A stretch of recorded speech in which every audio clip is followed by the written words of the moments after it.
শিবরাত্রি অর্থাৎ ভগবান শিবের রাত্রি। পৌরাণিক মতে এই তিথিতে ভগবান শিবের সাথে পার্বতীর বিয়ে হয়েছিল। এটা ভগবান শিবের আরাধনার রাত্রি, যা ফাল্গুন মাসের কৃষ্ণপক্ষের চতুর্দশীতে পালন করা হয়। অন্য দেবতার পুজো যখন দিনের বেলা করা হয়, তখন শিবের পুজো রাত্রে কেন? মনে এই প্রশ্ন জাগতেই পারে। ভগবান শিব তমগুণ সম্পন্ন, সুতরাং তমময়ী রাত্রি শিবের পছন্দ। আর ফাল্গুন মাসে কেন পালিত হয় যদি জানতে চান, তাহলে বলা যেতেই পারে ফাল্গুন মাস হলো বসন্তকাল। শীতের সময় গাছে সব পাতা ঝরে গেলেও এই বসন্তকালে কিন্তু আবার নতুন পাতা গজায়। এটা সৃষ্টির নতুন রূপ। সেই লগ্নেই হয় মহাশিবরাত্রি উৎসব।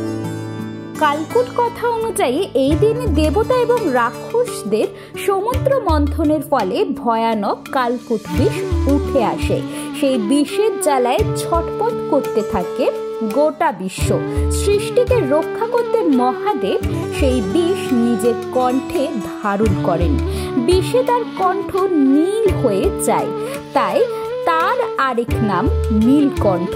ভগবান শিব প্রথম ফাল্গুন মাসের কৃষ্ণপক্ষের চতুর্দশী তিথিতে শিবলিঙ্গ রূপে আবির্ভূত হন। এই কারণে এই তারিখটি প্রতি বছর মহাশিবরাত্রি হিসেবে পালন করা হয়, ভগবান শিবের জ্যোতির্লিঙ্গের প্রকাশ হিসেবে।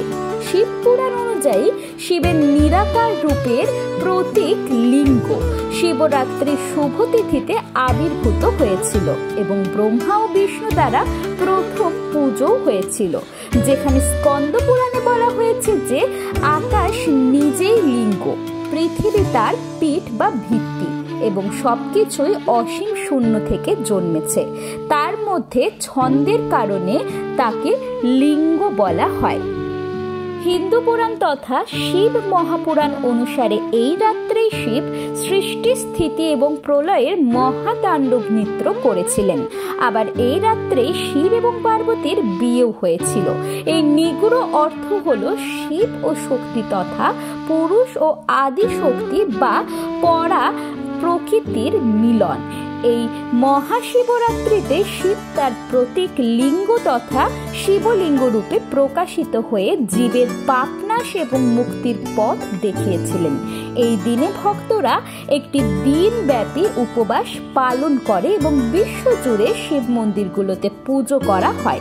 ভক্তরা সাধারণত শিবলিঙ্গে দুধ নিবেদন করে এবং মোক্ষ প্রার্থনা করে।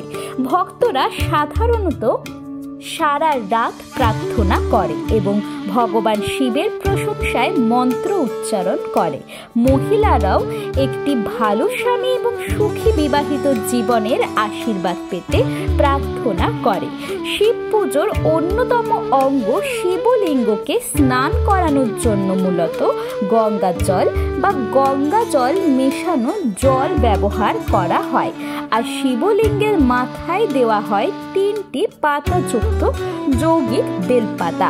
তবে শিবের পুজোয় বেলপাতার প্রতিটি যৌগিক পত্রের নিচের বৃন্ত বা বোটার কাছে মোটা অংশটি অবশ্যই ভেঙে বাদ দিয়ে তবেই সেই বেলপাতা অর্পণ করা উচিত।